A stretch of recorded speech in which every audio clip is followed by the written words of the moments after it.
একটুক বলার কারণে যদি জেলে যাওয়া লাগে, একটুক বলার কারণে ইনসাফের রাষ্ট্র কায়েমের কথা বললে যদি হাতির মতো গুলি খাওয়া লাগে, গুলি খাইতে রাজি আছি, জেলে যাইতে রাজি আছি, রিমান্ডে যাইতে রাজি আছি, তবুও বাতিলের কাছে আপোষ করা যাবে না, মাথা নত করা যাবে না।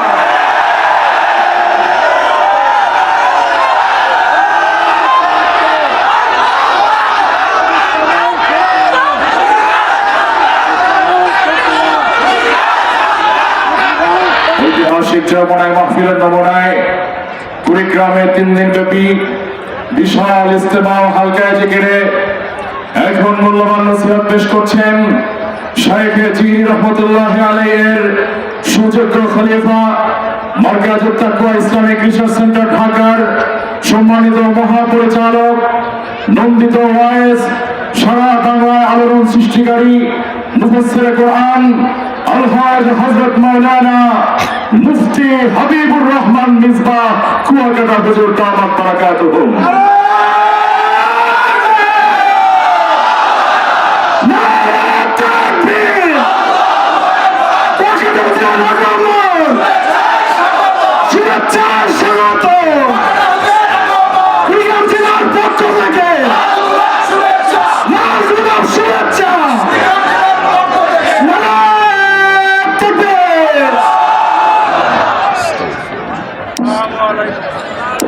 ওয়ালাইকুম আসসালাম ওয়া রাহমাতুল্লাহি ওয়া বারাকাতুহু। আসসালামু আলাইকুম ওয়া রাহমাতুল্লাহি ওয়া বারাকাতুহু। আস্তাগফিরুল্লাহাল্লাযী লা ইলাহা ইল্লা হুয়াল হাইয়ুল কাইয়্যুম ওয়া আতুবু ইলাইহি লা হাওলা ওয়া লা কুওয়াতা ইল্লা বিল্লাহিল আলিয়্যিল আযীম। ইখলাসের সাথে আমলের নিয়ত হেদায়েতের উদ্দেশ্যে নির্ধারিত সময়ের মধ্যে কিছু কথা বলা ও শোনার মতো তৌফিক যেন আল্লাহ রাব্বুল আলামিন আমাদের সকলকে দান করেন। সকলে বলি আমিন। আলহামদুলিল্লাহ আলহামদুলিল্লাহি ওয়া কাফা ওয়া সালামুন আলা ইবাদিহিল্লাযীনা ইসতাফা। أما بعد فأعوذ بالله من الشيطان الرجيم. بسم الله الرحمن الرحيم. إنما المؤمنون الذين إذا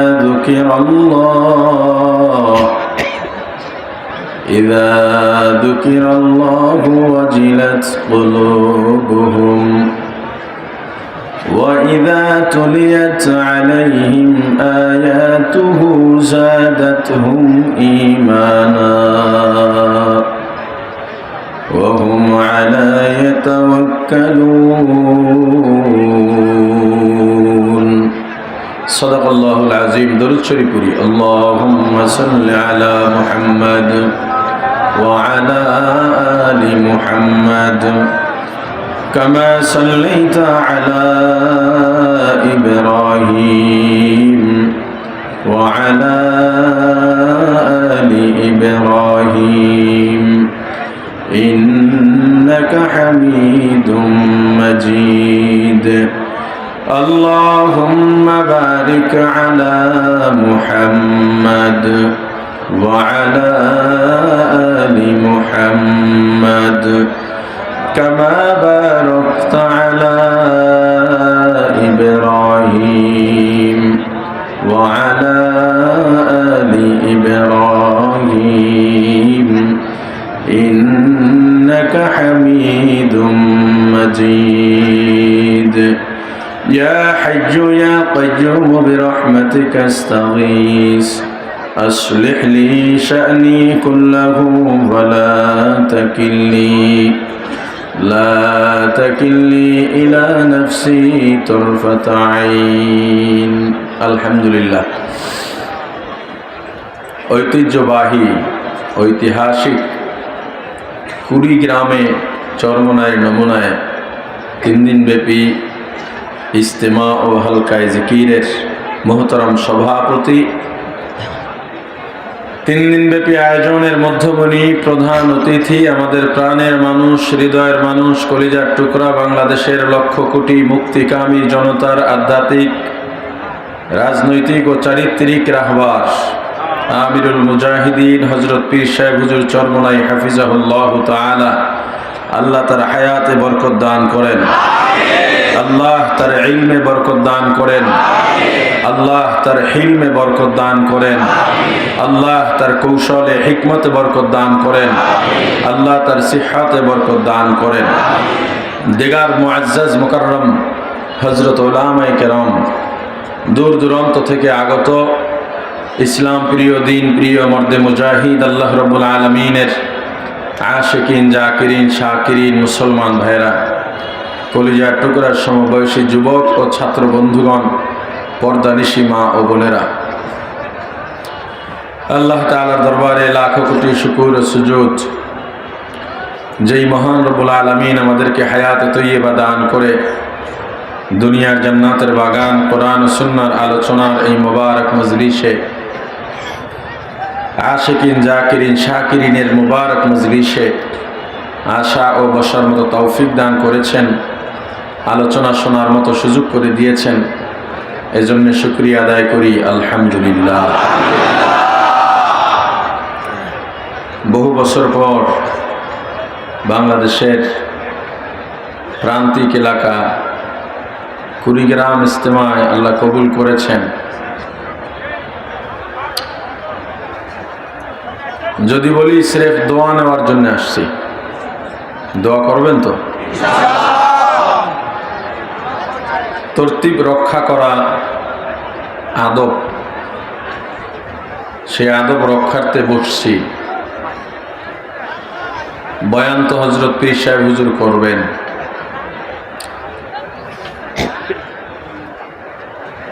এর আগে আমরা যারা আলোচনা করি এগুলো সিরেফ একটা তরতিব, এর মধ্য থেকেও যদি দুই একটা কথা আমাদের দ্বীনি ফায়দা হয়, আমাদের কলবের ফায়দা হয়, এটাই আল্লাহর দরবারে শুকরিয়া। হ্যাঁ, বয়ানে বসার আগে সবাই ভয় পাইতেছে। আমাদের কমিটির লোকজন চিন্তা করছে যে হয়তো ডর ভয় রাইকে কথা কয় না, মাহফিলটা বড় প্রতিকূলতার মধ্য দিয়ে আমরা আয়োজন করছি। এখানে একটা রাষ্ট্রীয় বাধ্যবাধকতা আছে, তফসিল ঘোষণার পরে নির্বাচনী আলোচনা বা হাত পাখা বিষয়ে কথা যাতে না বলা হয়, এ ব্যাপারে তার একটা অনুরোধ জানিয়েছেন। আমি আপনাদেরকে আশ্বস্ত করছি, আইনের বাইরে কথা বলবো না, শরীয়তের বাইরেও কথা বলবো না। বাকি আপনারা আমাকে এখানে বসিয়েছেন, দাওয়াত দিয়েছেন, যদিও এই মজলিসের জন্যে দাওয়াত লাগে না, এমনি আসা যায়, তবুও বলি আমি কিন্তু জোর করে আসি নাই, ঠিক না? আপনারা আনছেন, আমাকে দুইটা দায়িত্ব দিয়ে এই চেয়ারে বসাইছেন, একটা হলো শিক্ষক আর একটা হলো চিকিৎসক। আপনারাও এখানে দুইটা দায়িত্ব নিয়ে বসে গেছেন, আপনাদেরকেও জোর করে আনা হয় নাই, নিজের পকেটের টাকা খরচ করে, গাড়ি ভাড়া করে দূর দূরান্ত থেকে এখানে এসেছেন। কত কষ্ট করতেছেন, কুয়াশার মধ্যে, ঠান্ডার মধ্যে, রান্নার সুযোগ পাচ্ছেন না, এই যতটুক পারেন, বাসার মতো মজাদার রান্না করার সুযোগ নাই, যতটুক পারেন শুধু নিজেকে সুস্থ রাখার জন্যে, যেহেতু দেহ আমাদের কাছে আল্লাহর আমানত, রুহের আমানত, এই জন্য দেহটাকে ঠিক রাখার জন্য কিছু কিছু যতটুক পারা যায়, সুস্বাদু হোক আর অসাধু হোক, সুস্বাদু না হোক, আপনারা রান্না করে খাচ্ছেন, কষ্ট করতেছেন। কি আপনাদেরকে জোর করছে কষ্ট করার জন্য? আপনারাও কিন্তু স্বেচ্ছায় আসছেন, ঠিক না? আপনারাও দুইটা পদ নিয়ে এখানে বসে গেছেন, একটা হলো রোগী আর একটা হলো ছাত্র। হ্যাঁ, এটা ঠিক। এই মুহূর্তে আপনারা যারা আছেন, আপনাদের মধ্যে বয়সে, জ্ঞানে, ইলমে, হিলমে, তাকওয়ায়, পরহেজগারিতে, আমলে, সব দিক থেকে, অভিজ্ঞতায় আমার থেকে অনেক অনেক বেশি উপরের মানুষ আপনারা। কিন্তু এই মুহূর্তে আমি যেহেতু এখানে, আপনি যেহেতু ওখানে, আমি আপনার শিক্ষক, আপনি আমার ছাত্র, আমি আপনার চিকিৎসক, আপনি আমার রোগী। আবার যখন বয়ান থেকে নেমে যাব তখন আল মুসলিমু আকুল মুসলিম, আমরা সবাই ভাই ভাই, ঠিক না? তো আমার রোগীদেরকে কি ওষুধ দেওয়া লাগবে, আমার ছাত্রকে কি পড়ানো লাগবে গড়বার জন্য, এই ছাত্র আর শিক্ষকের মুআমেলা এবিসিডি সরোয়া সরেয়াত সবকের ক্লাস না, এমনকি আলিফ বাতা সার ক্লাসও। এখানের ছাত্র শিক্ষকের মুআমেলা হলো কিভাবে দুনিয়ার জিন্দেগি, নাপাক জিন্দেগির মধ্যে নিজেকে বাঁচিয়ে পরকালের আসল ঠিকানা জান্নাতে যেতে পারবো, সেই ছাত্র শিক্ষকের মুআমেলা। এবং চিকিৎসাটাও ঠিক ওই লাইনের, কথা বলে না? আচ্ছা বলেন, ডাক্তার রোগী মনে করেন কথার কথা জ্বরের রোগ নিয়ে ডাক্তারের কাছে গেছে, ডাক্তার ওষুধ দেবে মাথা ব্যথার, কথা বলে না? মাথা ব্যথার রোগ নিয়ে গেছে, ওষুধ দেবে পেট ব্যথার? ডাক্তার রোগীকে রোগের ঔষধ দেয়। আমি আমার রোগীদেরকে, আমার ছাত্রদেরকে, আল্লাহ মাফ করুন, মানে এই যে ছাত্র বলতেছি এটা হাকিকত না, এই সময়ের জন্যে যেই ক্লাস দেওয়া দরকার দেব, শরীয়তের মধ্যে থেকে, আইনের মধ্যে থেকে, ভয় পাইয়েন না। আমি কোন দলের এজেন্ডা বাস্তবায়ন করতে আসি নাই, আমি আওয়ামী লীগ বিএনপি তো প্রশ্নই আসে না, আমি চরমনার পক্ষে বলতেও আসি নাই, আমি ইসলামী আন্দোলনের পক্ষে বলতেও আসি নাই, আমি ইসলামের পক্ষে বলতে এসেছি। এতে কোনো আপত্তি থাকার কথা? আমি অন্যায়ের বিরুদ্ধে বলতে এসেছি। রাখাল গরু রাখে, রাখালের কাজ কি? গরু যেন চারণ ভূমি পার হয়ে ফসলি খেতে না যায়। আমার দায়িত্ব থাকবে আপনার ঈমান বাঁচাবার জন্য কিছু কথা বলা, মানা না মানা আপনার দায়িত্ব, আমার দায়িত্ব বলা। আমাকে বলার দায়িত্ব কে দিয়েছেন জানেন? আল্লাহ বলেন ফাযাক্কির, বয়ান করো, ইন্নামা আনতা মুযাক্কির, তুমি শুধুই ওয়াইজ, বয়ান করনেওয়ালা, লাস্তা আলাইহিম বিমুসাইতির, তোমাকে দারোগা এসপি ওসি বানাইয়া পাঠাই নাই, রিমান্ডে নিয়ে যেটা করো না সেটা স্বীকার করাবে, জবানবন্দি নেবে। তোমাকে পাঠাইছি বলার জন্য, তুমি বলবা ইন্নাকা লা তাহদি মান আহবাবতা, হেদায়েতের মালিক কে? যত ওলামায়ে কেরাম আছেন, পীর মাশায়েখ বুজুর্গানে দিন আছেন, এদের প্রত্যেকের দায়িত্ব ঈসা ইলাত তারিক, রাস্তা দেখায় দেওয়া। মতলুবের দায়িত্ব কার? আরে বলে না। খায়ের, যেই কথাগুলো আমার এবং আপনাদের রূহের খোরাক হবে, এই নাপাক দুনিয়ার থেকে আমাদেরকে হেফাজত করতে পারবো, আমাদের চিরস্থায়ী ঠিকানা, আসল ঠিকানা, আসল বাড়ির সন্ধান এবং মনস্তাত্ত্বিকভাবে, মানসিকভাবে সেই বাড়ির দিকে ধাবিত হব এবং সেই লক্ষ্যে কাজ করব, এমন ধরনের কথাগুলো যেন আল্লাহ আমার জবান থেকে বের করে দেন। আল্লাহ বলেন ইন্নামাল মুমিনুন, মুমিন তো তারা, কারা মুমিন? আল্লাযী ইযা যুকিরাল্লাহ, যখন আল্লাহর জিকির হবে। কার জিকির? কথার জবাব দেবেন জোরে জোরে ইনশাআল্লাহ। কার জিকির? আরো জোরে। এই আপনি যখন জবাব দেন সওয়াব হয়। কি হয়? আচ্ছা আপনারা একটা কথা বলেন, আল্লাহ রাসূলের উপরে যে জিম্মাদারি আল্লাহ দিয়েছেন, এটার ওজন কম না বেশি? কেমন বেশি? সারা পৃথিবী কোটি বার যদি এক পাল্লায় রাখা হয়, তবুও রাসূলের জিম্মাদারির ওজনকে হালকা করা যাবে না। রাসূল আছেন? বলেন বলেন। না, নাই তো। রাসূল আছেন? নাই। জিম্মাদারি বন্ধ হয়ে গেছে? আছে। এটা কারা পালন করবে? আল্লাহ রাসূল এই জিম্মাদারি দিয়ে গেছেন, ইন্নাল উলামা ওয়ারাসাতুল আম্বিয়া। আলেমদের উপরে, সাধারণ মানুষের উপরে এই জিম্মাদারি আল্লাহ রাসূল দেন নাই। কেন? এটা এত ভারী জিম্মাদারি, এটা সাধারণ মানুষ বহন করতে পারবে না। বলেন পারবে? এই জন্য আলেমদের উপরে জিম্মাদারি দিয়েছেন, আর সাধারণকে বলেছেন তোমরা আলেমের মুখাপেক্ষী থাকবে। তুমি নামাজ জানতে চাও, আলেমের মুখাপেক্ষী হতে হবে। রোজা জানতে চাও, আমল জানতে চাও, মাসালা জানতে চাও, পরকাল চিনতে চাও, জান্নাত জাহান্নাম চিনতে চাও, সব কিছুর ক্ষেত্রে মুখাপেক্ষী হতে হবে কার? আলেমের। কিন্তু এখন সাধারণ মানুষ আলেমের মুখাপেক্ষী না হয়ে আলেম কথা কইলে এটার ভুল ধরে, কথা কয় না। যে আমাকে যে আপনারা বললেন যে এই আলোচনা একটু এদিকে দিক করেন, দেখেন আমাদের কুয়াকাটায় এই গত 1-2 সপ্তাহ আগে এক ইমাম সাহেব বলেছেন রাষ্ট্রীয়ভাবে ইসলাম কায়েম করা লাগবে, কোরআনের আয়াত দ্বারা সাবেত করে বলেছেন। রাষ্ট্রীয়ভাবে ইসলাম কায়েম করার কথা বলা, এটা কি কোনো দলের পক্ষে বলা? এটা কি কোনো রাজনীতির আলোচনা না? আলেমের জন্য ঈমানি দায়িত্বই আলোচনা করা। আরে কথা বলেন না কেন? একজন স্থানীয় ব্যক্তি ইমামকে বললেন আপনার আর পরের ওয়াক্ত নামাজ পড়াতে হবে না। এখন এটা জানার পরে কোনো মুমিন প্রতিবাদ না করে থাকতে পারে?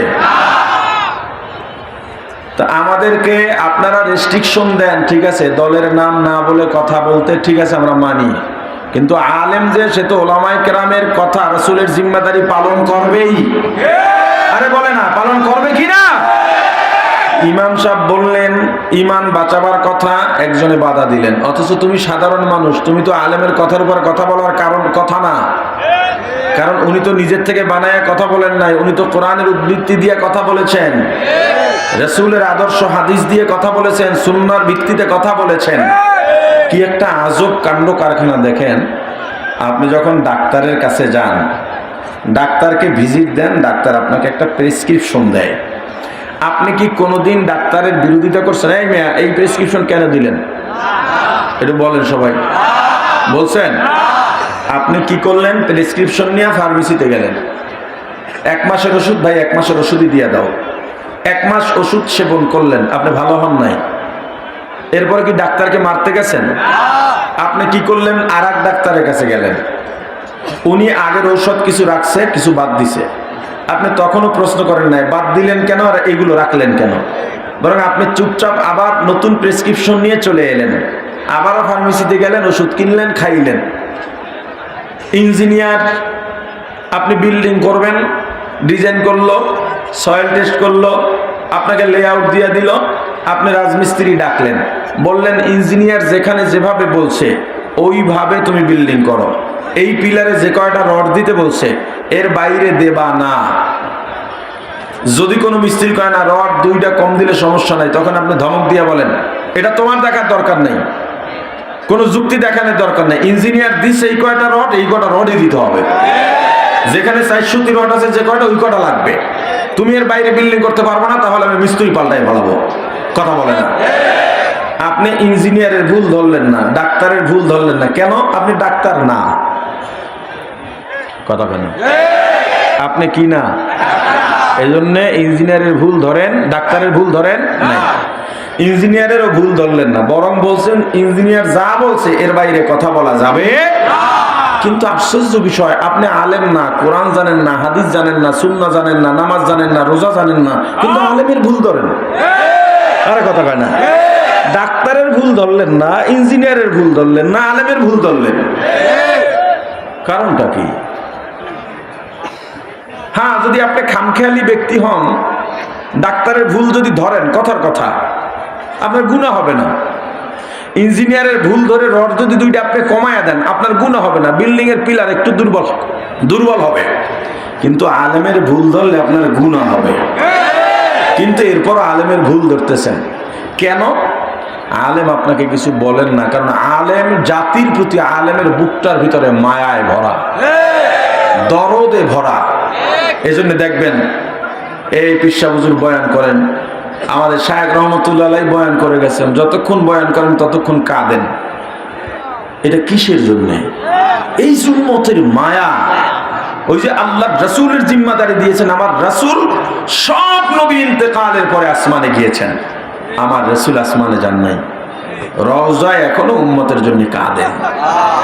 তায়েফে এত কষ্ট আমার রাসূলকে দিল, এরপরে রাসূল বলছে ওদেরকে তোমরা মাইরো না। এই মায়ার ভাগ আলেমরা পাইছেন কি পান নাই? এই জন্য দেখবেন আলেমদেরকে কষ্ট দিলে, গালি দিলে তারা আপনাকে দলবল নিয়ে মারতে যায় না, বরং আপনার হেদায়েতের দোয়া করে, আপনার জন্য আল্লাহর কাছে দোয়া করে, চোখের পানি ছেড়ে ছেড়ে দোয়া করে। অতএব আলেমের কথা মানবেন না বাইরে যাবেন? জোরে বলেন। আলেমরা যেদিকে আছে আপনি আলেমদের বাইরে যাবেন না ওদিকে থাকবেন? বাস। মানুষের বর্তমান চলাফেরায় যা মনে হচ্ছে আলেমদের বিরুদ্ধে এমন ভাবে বলা শুরু করছে যে আল্লাহর রাসূল যদি এই জমানায় থাকতেন তাহলে ওই লোকগুলো মনে হয় আবু জাহেলের পাশে গিয়ে দাঁড়াইত। এই কথা আসছে যেহেতু বইলে ফেলাই, সবাই জানে, সবাই। এই ইমাম সাহেবরে আপনারা ভালোবাসেন না? ইমাম সাহেবের সব দল ও শ্রেণী পেশার মানুষ ভালোবাসে, আস্থা রাখে। কেমন আস্থা রাখে? মাঝে মাঝে দেখবেন অনেক মসজিদের সভাপতি, সেক্রেটারি, কেশিয়ার টাকা খাইয়া লায়, মসজিদের টাকা খাইয়া ফেলায়, আছে না নাই? এটা গ্যাঞ্জাম লাগে, বলে না টাকা থাকবে ইমাম সাহেবের কাছে, কারণ ইমামের উপর আস্থা আছে, খেয়ানত করবে না। এরপরও ইমাম সাহেব যদি ভোটে দাঁড়ায় কেউ ভোট দেয় না। সবাই ভালো করে জানে রাষ্ট্র ক্ষমতায় যদি ইসলাম যায় এই দেশে আর চুরি থাকবে না, ডাকাতি থাকবে না, খুন থাকবে না, গুম থাকবে না, ধর্ষণ থাকবে না, সবার অধিকার ফিরে পাবে। একজন বিধবাকেও শিশু বাচ্চা কোলে নিয়ে ভিক্ষা করতে হবে না, দেশে কোনো বৃদ্ধাশ্রম থাকবে না, ইনসাফের রাষ্ট্র কায়েম হবে। সবাই জানে ইসলাম কায়েম হলে বাঘ আর হরিণ শত্রুতা ভুলে গিয়ে এক ঘাটে পানি খাবে। এরপরও ইসলামের পক্ষে ভোট দেয় না। আমি কোন দলের পক্ষে কইছি? কোন দলের বিরুদ্ধে কইছি? ইসলামের পক্ষে কইতেছি। তা এটা কি কমু না? কথা কয় না? এটা কি আইন বিরোধী? এটা কি ইসলাম বিরোধী? আমি এই লাইনে কথা কমু, ডরাইয়েন না। আসলে ইসলামের পক্ষে ভোট দেয় না কেন? আমি আমার ছোট্ট একটা কারগুজারি বলি। আমি তাফসিরে জালালাইন যখন পড়ি চাঁদপুরে, তো সাইকেল ছিল, তখন সংগঠন করতাম, প্রোগ্রাম ধরতে সাইকেল লাগতো। তো আমার ওই এলাকায় একটা মসজিদে জুমা পড়াতাম, সুযোগ পাইলে 5 ওয়াক্ত নামাজও পড়াতাম তাফসিরে জালালাইনের বছর। স্থানীয় এক যুবক, আমার খুব বন্ধুত্ব, যুবকের সঙ্গে আমার বন্ধুত্ব হলো। ও আমি যখন মাদ্রাসায় যাইতাম আমার সাইকেলের পিছে চড়ে মাদ্রাসায় যাইতো। ও পড়তো কলেজে, আমি পড়তাম মাদ্রাসায়। তো আমি ক্লাস করে বের হতাম, ও আবার আমার সাথে আসতো। ওদের বাড়িতে ভালো কোনো রান্না হইলে বাটি করে আমার জন্য নিয়ে আসতো। আমি করি এক সংগঠন, ও করে আর এক সংগঠন, তবু আমার সাংগঠনিক ফ্ল্যাশিং প্রোগ্রামে নিয়মিত যাইতো। এমনকি মাসিক এয়ানতও দিত, ভালোবাসার কারণে, বন্ধুত্বের খাতিরে। 5 ওয়াক্ত নামাজও আমার পিছনে পড়তো, কিন্তু জুমা পড়তো না। কি পড়তো না? মুসল্লিরা আমার এটা নিয়ে খোঁচায়, হুজুর তখন 11টা, 11:30টায় দূর দূরান্ত থেকে মসজিদে মানুষ, মুসল্লি সে ভরে যেত, বয়ান শুনবে, আগে জায়গা রাখবে। ওই এত মানুষ আছে, কিন্তু আপনার বন্ধু আপনার পিছনে কিন্তু জুমা পড়ে না, আপনি কিছু বলেন না কেন? আমার কাছে এটা একটা লজ্জার মতো যে এত মানুষ আমার বয়ান শুনতে দূর থেকে আসে জুমা পড়তে, আমার বন্ধু আমার পিছনে জুমা পড়ে না। বিষয়টা তো আসলে একটু আমার কাছে কেমন বেখাপ্পা লাগার কথা। একদিন বললাম, ভাই আপনি রান্না হইলে আমার জন্য নিয়ে আসেন, আমার সঙ্গে থাকেন, আমার সংগঠনে আপনি এয়ানত দেন, আমার পিছে জুমা পড়েন না কা? কয় ডরে। কি রে, কথা বলে না? ডর কিসের? আমি তো অবাক, এখানে ডরের কি আছে? কয় জুমা 3-4টা পড়ছি তো শুরুতে, ডর তো আর এমনি না, ওই পড়িরেই ভাব বুঝছি। কি কয়? যদি দাঁড়িয়ে রাখার নিয়ত কইরা ফেলেন, আমার সংগঠন যদি আমি ছাইড়ে দিই, আপনি যদি আলোচনা করেন আর কয়েকদিন শুনলে আমার সংগঠন ছেড়ে দেওয়া লাগবে, কারণ ওই সংগঠন ছাড়লে কত বড় অপরাধ, বিশাল গুনাহ হয়ে যাবে। তো কি গুনাহ হবে? দাড়ি রাখার নিয়ত করলে গুনাহ হবে। এই ডরে আমার পিছে জুমা পড়ে না। সবাই জানে রাষ্ট্রীয় ক্ষমতায় যদি ইসলাম যায়, রাসূলের আদর্শ মতো যদি রাষ্ট্র পরিচালনা হয়, এই দেশে খুন খারাপি কোন আন্দোলনই করা লাগবে না অধিকারের জন্য, অটোমেটিক ভাবে প্রত্যেকের অধিকার বুঝে পাবে। এখন চোরটারা চিন্তা করে ইসলাম যদি ক্ষমতায় যায়, যদি চুরির পথ বন্ধ হয়ে যায়, যদি চান্দাবাজির পথ বন্ধ হয়ে যায়, এই জন্যে জানা শোনার পরেও ইসলামে ভোট দেয় না। আপনি মোমেন হিসাবে কোন মার্কায় ভোট দিতে কই না, কিন্তু কোন দলের পক্ষে কই না, কিন্তু আপনি যদি মুসলমান হন আপনার চেষ্টা করতে হবে রাষ্ট্রীয় ক্ষমতায় আলেম বসানো, ইসলাম বসানো, রাসূলের আদর্শ বাস্তবায়ন করা, এবং এটা আপনার জন্য ফরজ। এই চিন্তা আপনাকে লালন করতেই হবে, এর বাইরে যাওয়ার সুযোগ নাই। আমার রুগীরা, আমার ছাত্ররা, আমি আমার রুগীদের কাছে জানতে চাই, কোন একটা কাজের মাধ্যমে যদি আপনি জাহান্নামে যান, আপনি যান, আপনার ব্যাপার, কিন্তু আমি আপনাকে সতর্ক করব কিনা, আওয়াজ নাই দি, করব কিনা। আমি আবারও কই দলের পক্ষে বিরুদ্ধে কই নাই, কিন্তু কোন মার্কার নাম ধরে কই নাই, কিন্তু কিন্তু আমার এটা বলা উচিত, আপনার একটা ভোটের কারণে আপনি জাহান্নামী হতে পারেন, আবার আল্লাহ চাইলে একটা ভোটের কারণে আপনি জান্নাতেও যাইতে পারেন। কি কথা কয় না? কিভাবে, কোন মার্কায় ভোট দিলে জান্নাতে বা জাহান্নামে যাবেন বলি নাই, কিন্তু কোন দলের পক্ষে থাকলে জান্নাতে জাহান্নামে যাবেন বলি নাই, কিন্তু আমি ইসলামের নীতিমালার কথা কইতেছি। একটু কইয়াও যদি মহফিল বন্ধ হয়, একটু বলার কারণে যদি জেলে যাওয়া লাগে, একটু বলার কারণে ইনসাফের রাষ্ট্র কায়েমের কথা বললে যদি হাতির মতো গুলি খাওয়া লাগে, গুলি খাইতে রাজি আছি, জেলে যাইতে রাজি আছি, রিমান্ডে যাইতে রাজি আছি, তবুও বাতিলের কাছে আপোষ করা যাবে না, মাথা নত করা যাবে না।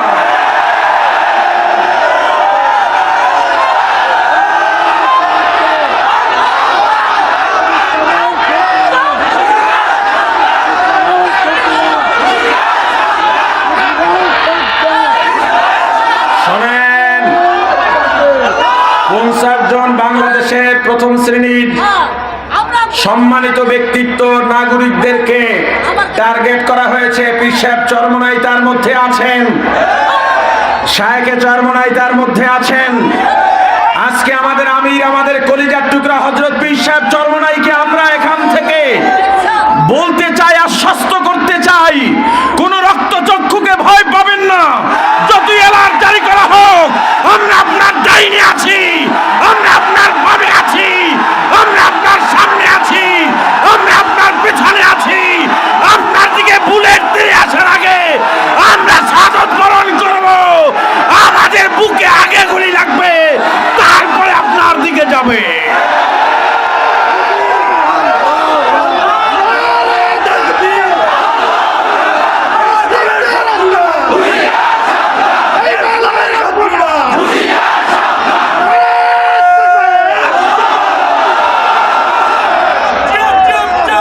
আলহামদুলিল্লাহ, বসেন।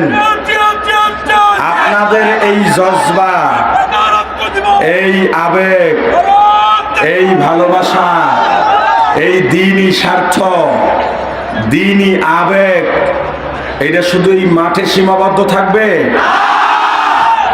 হায় আমাদের তো কপাল, আমরা এমন এক আমির পাইছি আলহামদুলিল্লাহ। রাজনৈতিক আধ্যাত্মিক কোন লাইনে এখন পর্যন্ত মানুষের ভুল হতেই পারে না, আমার পেশাবুজুতার মানুষের বাইরে না, কিন্তু রাজনৈতিক লাইনে, আধ্যাত্মিক লাইনে এখন পর্যন্ত সহু সেজদা লাগে নাই। হ্যাঁ, মুমিন ধোকা খায় না, ধোকায় পড়েও না, ধোকা দেয়ও না। আলহামদুলিল্লাহ, আলহামদুলিল্লাহ। তো একটা ভোট দিয়া মানুষ জাহান্নামে কেমনে যাইতে পারে? কিয়ামতের ময়দানে হাজী সাহেবকে আল্লাহ ডাকবেন, হাজী এদিকে আসো। 10 জন ব্যক্তি কিয়ামতের ময়দানে বিনা হিসেবে জান্নাতে যাবেন। 10 শ্রেণীর মানুষ, এর মধ্যে একজন আছে হাজী। কথা বলেন, একজন কি? হাজী সাহেবরে আল্লাহ ডাকবেন, হাজী এদিকে আয়। এজন্য ভাবটা লইয়া যাইবে, জান্নাতি না, দুনিয়াতে বহু আমল করছে, এর টেনশন খুবই কম। কথার কথা, কিয়ামতে তো সবারই টেনশন থাকবে। নবীরা পর্যন্ত পাগলের মতো এদিক বেদিক ছুটবেন। আপনাদের বুঝাবার জন্য বললাম, অনেক আমলি মানুষ আমল করছে। আল্লাহ বলবেন তোর পথ এদিকে, এদিকে জাহান্নামে। হাজি তো অবাক, আল্লাহ কি অপরাধে জাহান্নামে যাব? এত আমল করার পরে দেখ, তাকাই দেখ, চান্দাবাজির গুনার পাহাড়, ওদিকে দেখ ডাকাতির গুনার পাহাড়, ওদিকে দেখ চুরির গুনার পাহাড়, ওদিকে দেখ দর্শনের গুনার পাহাড়, গরিবের হক লুণ্ঠন করছো, গরিবের হক নষ্ট করছো, গরিবের জমি দখল করছো, এই সব গুনাহ কাতার দিয়া পাহাড় আর পাহাড়। হাজি বলবে আল্লাহ 5 ওয়াক্ত দূরের কথা, তাহাজ্জুদ কামাই দিই নাই, ইশরাক আওয়াবিনও কামাই দিই নাই, এমনকি শাস্তের নামাজও কোনোদিন কাজা হয় নাই। সব সময় জিকির আজকার করেছি, দরুদ পড়েছি, ইস্তেগফার করেছি, তেলাওয়াত করেছি। ও আল্লাহ, রমজানে বাইতুল্লাহ মসজিদে নববীতে ইতিকাফ করেছি, দান সদকা এমন পরিমাণে করছি আল্লাহ, সম্পদ তো কম দেন নাই। আমার জন্য একটা কোরবানি ওয়াজিব ছিল, আশেপাশের গরিবের কথা চিন্তা করে 10টা কোরবানি দিয়েছি, যাতে তারাও ঈদের আনন্দ করতে পারে। চুরির তো বংশে কোনো রেকর্ড নাই, ধর্ষণের রেকর্ড নাই, টাকা পয়সার অভাব নাই, সেখানে কেন আমি চাঁদাবাজি করব? আল্লাহ বলবেন ভোট দিছিলা কারে? যারে ভোট দিছ, তুমি যদি তাকে ভোটের মাধ্যমে সমর্থন না করতা, পাশ করতে পারতো না। তোমার ভোটের মাধ্যমে পাশ করে চুরি করেছে, ডাকাতি করেছে, চাঁদাবাজি করেছে। এ হাজি বল, চাঁদাবাজির টাকার ভাগ পাইছো বলে না, চুরির ভাগ পাইছো বলে না, ডাকাতির ভাগ পাইছো বলে না, কিছুর ভাগ পাও নাই, কিন্তু গুনার ভাগটা ঠিকঠাক মতো পাইছো। এই জায়গায় কোনো বেইনসাফ করা হয় নাই। তুমি একটা ভোটের কারণে চুরির গুনাহ পাইলা, ডাকাতির গুনাহ পাইলা, যাও তোমার ফয়সালা জাহান্নাম। আবার একটা ভোটের কারণে আল্লাহ চাইলে জান্নাতেও যাইতে পারেন, ভোট দিলেই জান্নাতে যাবে এমন না, এটা উসিলা হিসাবে সামনে আসতে পারে। কিভাবে? ভোট কেন্দ্রের গোপন কক্ষে গিয়ে তুমি ইসলাম কায়েমের জন্য আল্লাহকে বললা, আল্লাহ আমার হাতের থেকে বেশি শক্তি নাই, ইসলাম কায়েমের জন্য, রাষ্ট্রীয়ভাবে আমার রাসূলের আদর্শ বাস্তবায়নের জন্য আমি ভোট দিলাম। তোমার ভোটে যদি তোমার প্রার্থী পাস নাও করে, তুমি পাস করে ফেলছ, তুমি কিন্তু পাস হয়ে গেছো। তোমার প্রার্থী জিতলো কি জিতলো না ব্যাপার। আমার রাসূলের আদর্শ বাস্তবায়ন করার জন্য যারা চেষ্টা করবে, কিয়ামতের ময়দানে তারা রাসূলের সুপারিশের কাতারে দাঁড়াইতে পারবে। এ দুনিয়ায় যারা যাকে নেতা মানো, আল্লাহ কোরআনে ঘোষণা করেছেন কিয়ামতের ময়দানে দুনিয়ায় যে যাকে মানো, ওই নেতার পিছনে পিছনে লাইন ধরবা। কে বলছেন? সন্দেহ হয় না? দুনিয়ায় যারা নেতা মানো, পরকালে তার সাথেই যাবা। এখন তোমার যে নেতা কোন দিকে যাইবে এটা তুমি জানো। তোমার নেতা জান্নাতে যাবে না জাহান্নামে যাবে, এটা তুমি ভালো করে জানো। বলবা হুজুর জান্নাত জাহান্নামী কারা বলা যায় না, কথাটা পুরোপুরি সঠিক না। জাহান্নামে কারা যাবে বলা যায়, জান্নাতে কারা যাবে বলা যায় না। একজনে হারাম খায়, আপনি বলবেন এই লোকটা জাহান্নামে যাইতেও পারে না, প্রশ্নই আসে না, হারাম খাওয়া মানেও জাহান্নামী। কিন্তু একদম তাহাজ্জুদ পড়ে, তুমি বলবা জান্নাতে যাবে, এটা বলার সুযোগ নাই। বলা যায় লোকটা যে আমল করে এটা জান্নাতে যাওয়ার মতো আমল, জান্নাত পাওয়ার মতো আমল। প্রাণের ভাই আমার, তোমার নেতা কেমন তুমি ভালো জানো, কারণ চান্দা উঠাইয়া নেতার কাছে তো তুমি পাঠাও। এ যুবক, আর কবে শিক্ষা নেবা? দেখো নাই কি 15-16 বছর 17 বছর তোমার মতো যুবক নেতার পা চেটেছে, চাটতে চাটতে জিহ্বা পাতলা বানায় ফেলাইছে। এ যুবক, 5 তারিখের পরে বাঘ এখানে যেই নেতাকে তোমরা চান্দা উঠাইয়া নেতার ব্যাংক ব্যালেন্স বাড়াইছো, ওই নেতা দেশ ছেড়ে পালিয়ে গেছে। কখন কিভাবে গেল তোমাকে বলেও যায় নাই। তোমার দেওয়া চান্দার টাকা দিয়া কানাডায় বেগম পাড়ায় বাড়ি বানাইছে। এখন সে বাড়ির মধ্যে এসির মধ্যে বসে পায়ের উপরে পা তুলে আরামে জীবন যাপন করে। আর তুমি চামচা 10 বার জেলে যাও, 5 বার রিমান্ড কাটো, যদি একবার অস্থায়ী সময়ের জন্য জামিনে বের হও, রাস্তায় যাইতে পারো না, বাজারে যাইতে পারো না, মসজিদেও যাইতে পারো না, পালাইয়া বেড়ান লাগে। তোমার বিবি সন্তান অসহায়ের মতো রাস্তায় রাস্তায় ঘুরে আর যাযাবরের মতো জীবন পরিচালনা করে। এ যুবক, আর কবে বুঝবা? সময় থাকতে ফিরো, ফেরো, আমার রাসূলের পথে আসো। আমার আল্লাহ বলেন, লাকাদ কানা লাকুম ফি রাসূলিল্লাহি উসওয়াতুন হাসানা। হামসিরাতে মুস্তাফা, হামসিরাতে মুস্তাফা দর তামামি হালে ইউকুন ইত্তেবায়ে সুন্নতে খায়রুল বাশার গিরল আযম তাবুয়া বি আইবেসার। মুহাম্মদ আরবি হায়ওয়া নবী রাস্তে পেশোয়া, मोहम्मद अरबी है व नबी रास्ते पे शोआ। आलम हुआ उसकी पैदाइश से उजाला, आलम हुआ उसकी पैदाइश से उजाला। शफीउल उमम हमारा नबी रोज क़यामत, शफीउल उमम हमारा नबी रोज क़यामत। शफाअत करेगा अल्लाह के पास गुनहगार उम्मत, शफाअत करेगा अल्लाह के पास गुनहगार उम्मत। ला इलाहा इल्लल्लाह, ला इलाहा इल्लल्लाह, ला इलाहा इल्लल्लाह, ला इलाहा इल्लल्लाह, ला इलाहा इल्लल्लाह, ला इलाहा इल्लल्लाह, ला इलाहा इल्लल्लाह, লা ইলাহা ইল্লাল্লাহ। আমার আল্লাহ বলেছেন আদর্শ হবে শ্রেষ্ঠ আদর্শ আমার রাসূলের। কার কথা? জোরে বলেন। আল্লাহর কথায় কোনো সন্দেহ আছেনি?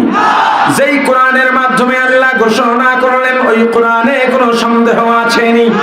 ও ভাই বলো, বাজারে গেলে মাছ পচাটা না ভালোটা, সবজি পচাটা না ভালোটা, কাপড় ভালোটা না মন্দটা, এমনকি বিয়ে করতে গেলেও মেয়ে খুঁজো ভালোটা। আদর্শের ক্ষেত্রে তুমি আমার আল্লাহর ঘোষিত শ্রেষ্ঠ আদর্শের বাইরে কেন যাও? এ যুবক বলো, আমার আল্লাহ বলেছেন শ্রেষ্ঠ আদর্শ আমার রাসূলের। আমার রাসূলের আদর্শ বাদ দিয়া তোমার কাছে জিয়ার মুজিবের আদর্শ এত ভালো হলো কেন?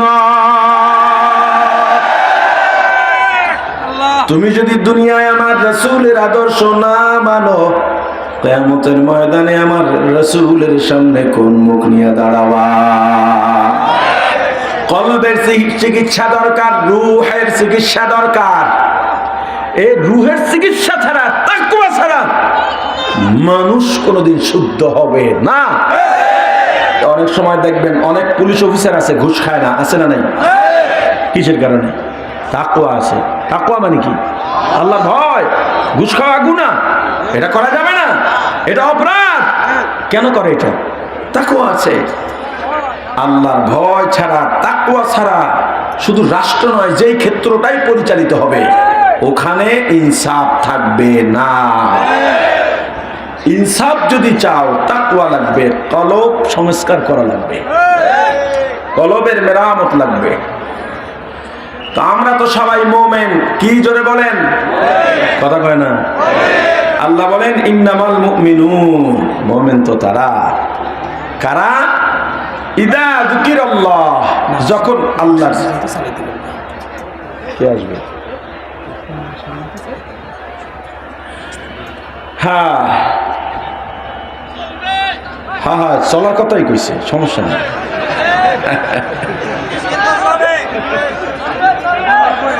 শোনেন, এই কুড়িগ্রাম এখন এসে দেখি বিল্ডিং, আমি আসছি, আমি তো অনেকবার আসছি এখানে, সর্বশেষ মনে হয় 5-6 বছর হয়ে গেছে, তাই না? তখন দেখছি এই সিটের টিনের ঘর, এসে বসার জায়গা পাই নেই, খাওয়ানোর মতো ভালো কোনো, আমরা গেলে যেমন মানুষ একেবারে খুব খাবার দাবার দেয় তাও পাই নেই, কিন্তু আপনাদের দিনের প্রতি ভালোবাসাটা ঠিকই দেখে গেছি। পাশাপাশি দৃশ্যগত স্থাপনারও উন্নতি হয়েছে, এই মাহফিলের ইস্তিমার উন্নতি হয়েছে, আলহামদুলিল্লাহ। যেহেতু এই এক প্রান্ত থেকে ইসলামের জাগরণ আর জয়গান শুরু হয়েছে, এই জাগরণ ধরে রাখো, এই জাগরণ বাংলাদেশের প্রতিটা পদে পদে আশ্রয় ফেলতে হবে, এই জয়গান ধরে রাখতে হবে।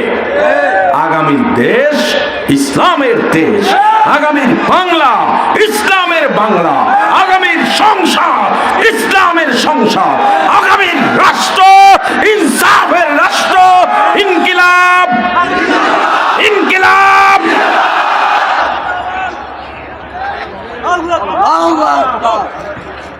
আলহামদুলিল্লাহ, আলহামদুলিল্লাহ। মুমিন তো তারা কারা, ইজা যুকিরাল্লাহ, যখন আল্লাহর জিকির হবে। কার জিকির? ওয়াজিলাত কুলুবুহুম, কলবের মধ্যে কম্পন তৈরি হবে। মুমিন যখন আল্লাহর জিকির শুনবে বা করবে বা দেখবে, সাথে সাথে তার কলবে কম্পন শুরু হবে, কলবটা উথাল পাতাল হবে, দুনিয়া সম্পর্কে উদাস হয়ে যাবে, ভিতরে কি একটা যেন নাই নাই, কি যেন পাই নাই অবস্থা তৈরি হবে, একটা বেকারার অবস্থা শুরু হবে। যেমন এই কলবের কম্পন মানে আল্লাহর মায়া তার কলবে গিয়া এফেক্ট করবে, আল্লাহর মায়াটা বেড়ে যাবে, পাগলের মতো হয়ে যাবে। আজান যখন হবে, আজান ও জিকির, মুমিন কাজ করতেছে, আর ভাল লাগে না, এই কাজগুলো দেখি আমি নামাজ পড়ে আসি, ওর আর ভাল লাগে না, কলবে একটা কম্পন, একটা উথাল পাতাল অবস্থা, একটা ব্যাকুলতা সৃষ্টি হয়ে গেছে। যদি কোনোভাবে নামাজে না যাইতে পারে, সবাই বলে আমরা জামাত করবো অনেক, এখন মানে আগে খানাটা খেয়ে নেই, কিন্তু মোমেন কি করে, কবে নামাজটা আগে পড়ে নেই, না খাইতে বসে, খাইতে বসছে, খাইয়ে সবাই এখন চা খায়, পান খায়, হে কয় ভাই নামাজ কিন্তু হয় নাই। ওর কলবে তো অবস্থা অন্যরকম, ওর ব্যাকুলতাই অন্যরকম। এ সবাই পানটা না কেউ গুরুত্ব দেয় না, দুইজন নিয়ে একটা জামাত করে নামাজ পড়ে কি শান্তি, একেবারে শান্তিতে তার পুরা কলবের শান্তিটা দেহের মধ্যে চড়ায় পড়ে, পুরো শরীরটা ফুরফুরি অবস্থা হয়। এদিকে তো নদী আছে, জোয়ার ভাটাও আছে, আছে না? জোয়ার ভাটা নাই? এমনি জোয়ার ভাটা দেখছেন? নদীতে জোয়ারের সময় ঘোল পড়ে, ঘোল বুঝেন আপনারা কি বলেন? পাক, পাক খায়। ওটা কিন্তু নর্মাল জোয়ারে হয় না, ওটা যখন জোবা বোঝেন, জোবা আমাকে ওদিকে জোবা কয়, মানে পূর্ণিমা বা অমাবস্যায় পানি বেড়ে যায়, পানির স্রোত বেড়ে যায়, যখন স্রোত বাড়ে তখনই পানিতে পাক খায়। স্রোত যত বেশি হয় পাকের তীব্রতা তত বাড়ে। পাক খায় কেমনে? পানির মাঝে, এখন তো ভিডিও যুগ, সোশ্যাল মিডিয়া দেখতে পান, ভিডিওতে দেখবেন বড় ঘোল পরে ভিতর থেকে বড় সুড়ঙ্গ হয়ে যায় এবং ওখানে বিকট শব্দ হয়। ওই পাক এত তীব্র হতে পারে, ওখানে টলার পড়লে ওই পাকে, ওই ঘোলে টলার খেয়ে ফেলবে, জাহাজ পড়লে জাহাজ ভেনিশ করে দেবে। ওই ঘোল তখন নদীর উপরে যত পানি ময়লা ভাসমান থাকে সব ময়লাগুলো ঘোলের কাছে নিয়ে আসে। এরপর সব ঘোলের মধ্যে ওই পাকের মধ্যে পইরা ময়লা কোথায় যায় আর খবর নেই। ঠিক তদ্রুপ ভাবে বান্দার মুমিন যখন আল্লাহর জিকিরের ভেতরে পড়ে তখন তার কলবে আল্লাহর ভালোবাসার স্রোত শুরু হয়।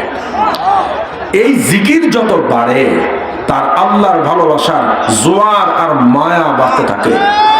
কলবে বাড়তে বাড়তে আল্লাহর ভালোবাসার একটা জলোচ্ছ্বাস তৈরি হয়। আল্লাহর ভালোবাসার ঠিক ওইভাবে পাক খাওয়া শুরু হয়। ওই পাক এত তীব্র হয় দুনিয়ার কোনো ভয়, রক্তচক্ষু, রিমান্ড, জেল, গুলি, হত্যা কোনো কাজে লাগে না। শয়তানের ধোঁকা ওই পাকের মধ্যে পড়ে সব বেনিশ হয়ে যায়। কলবে যত গুনার ময়লা ভাসতে থাকে আল্লাহর ভালোবাসার পাকের মধ্যে পড়ে গুনাহগুলো পরিষ্কার হয়ে যায়। কলবটা তখন হয়ে যায় তাআল্লুক মা আল্লাহ। জিকিরটা কার? জোরে বলেন। জিকির অর্থ স্মরণ। জিকির অর্থ কি? স্মরণ করা। এখানে যে জিকিরের কথা বলা হয়েছে কার স্মরণ? জোরে বলেন। আল্লাহর এই স্মরণ দুই ভাবে হবে। কয় ভাবে? আরে বলেন না কেন, কয় ভাবে? দুই ভাবে। একটা হলো লিসানি বা জবানি, আর একটা হবে ফেলি বা আমলি। জবানের জিকির সুবহানাল্লাহ, আলহামদুলিল্লাহ, আল্লাহু আকবার, লা ইলাহা ইল্লাল্লাহ। আপনি যদি পীরের মুরিদ হন, আপনার কলবের চিকিৎসা হিসেবে যদি ইল্লাল্লাহ সবক দেন, ইল্লাল্লাহ এটাও তখন জিকির। আল্লাহ, দরুদ শরীফ জিকির, ইস্তিগফার জিকির। এই জবানের যত জিকির আছে এর মধ্যে উত্তম জিকির হলো আমার রাসূল বলেছেন আফদালুয যিকরু লা ইলাহা ইল্লাল্লাহ। লা ইলাহা ইল্লাল্লাহ হলো সবচাইতে উত্তম জিকির। আর একটা উত্তম জিকিরের কথা আমার রাসূল বলছেন আফদালুয যিকরু তিলাওয়াতুল কোরআন আও কামা ক্বালা নবী আলাইহিস সালাতু ওয়াস সালাম। উত্তম জিকির কোরআনের তেলাওয়াত। এই দুটো হলো সব জিকিরের উত্তম জিকির, বাকিগুলাও জিকির।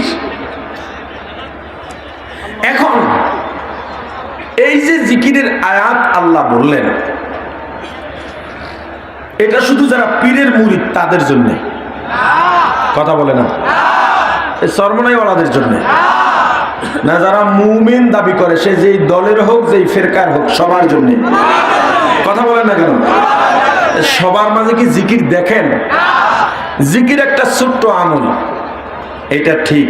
যেমন গতকালকে তো শুক্রবার গেল, যাত্রাবাড়ি মাদ্রাসায় মসজিদে জুমা পড়ব। জুমার আগে মাঠে আমার দুই ছোট ভাইয়ের সঙ্গে দেখা, আমার সঙ্গে চলাফেরা করে, আমার খুব আদরের, যা বলি মানে শোনে, আলেম হইছে। একজনের মাথায় টুপি নাই, আর একজনের মাথায় টুপি যে ক্যাপ আছে না, বারান্দাটা কাটতে এরপরে দিছে। তা আমি বললাম, আদরের সুরেই বললাম, তোমরা আলেম হইছ, তোমাদের সুরাত এমন হবে কেন? তোমার মাথায় টুপি নাই কেন, আর তোমার মাথায় এই টুপিটা কেন?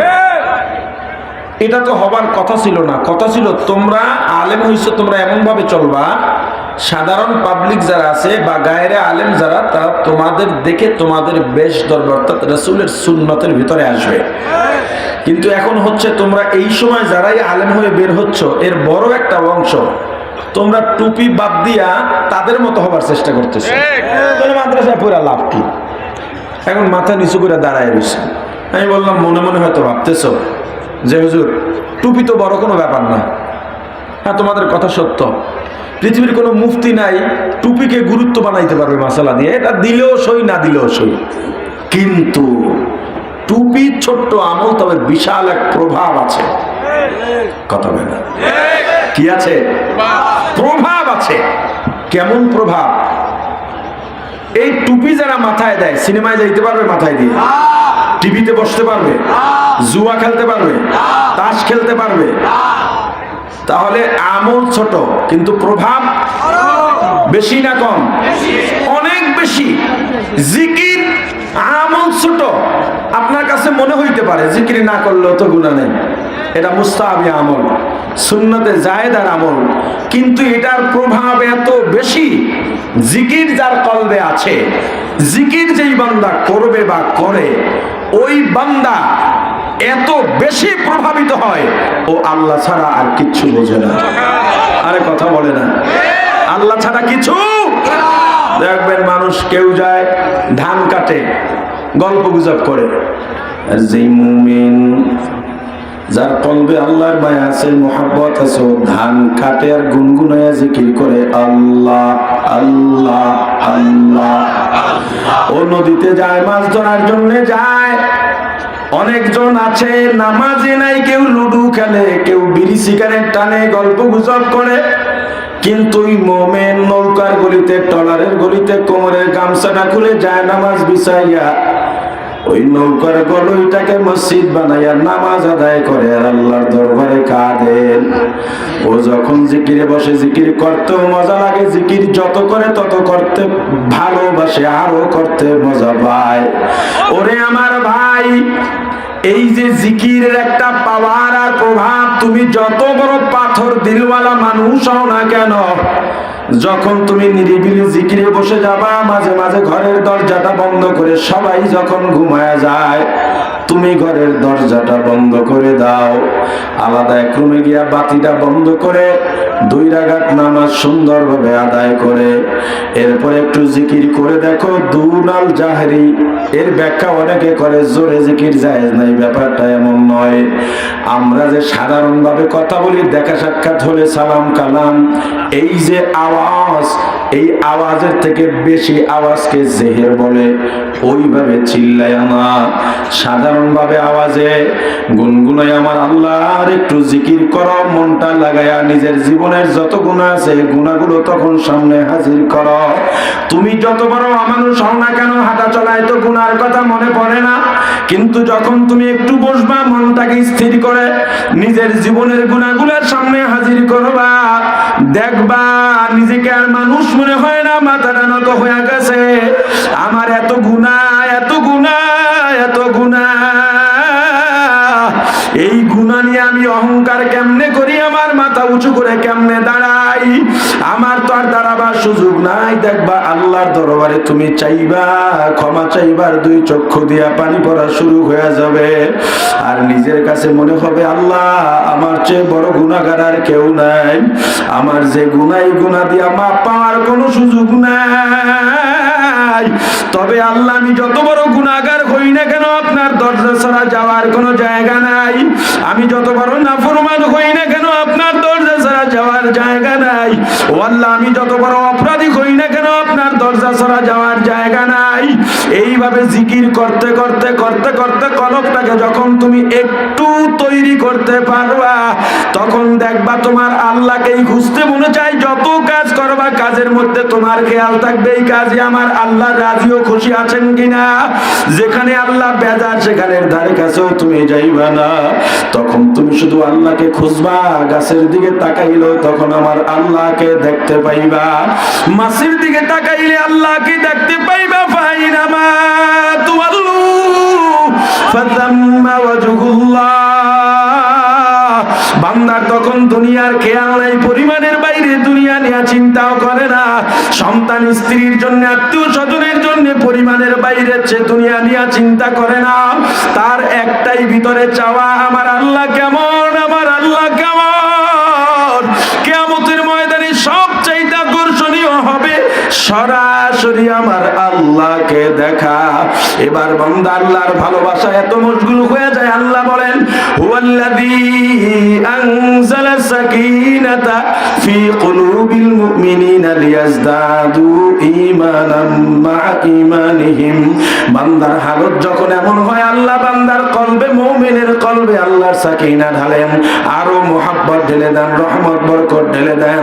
এরপরে কি হয়, মুমিনের কলবে যতটুকু ঈমান আছে, লিয়াজদাদু ঈমানাম মা ঈমানিহিম, আল্লাহ আরো ঈমান যোগ করে ঈমান বাড়ায় দেন। তখন ওই বান্দা বেকার হয়ে যায়। এবার আল্লাহকে তালাশ করা শুরু করে, আমার আল্লাহকেই লাগবে, ভাবতেও ভালো লাগে, আল্লাহর জিকির করতেও ভালো লাগে, নামাজে দাঁড়াইলেও ভালো লাগে। আমার দয়ার মাওলা রে,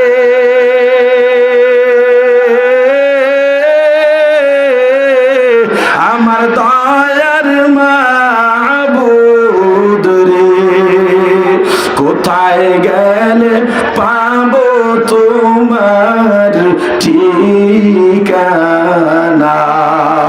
কোথায় গেলে পাবো তোমার ঠিকানা, তোমাকে পাইবার আসে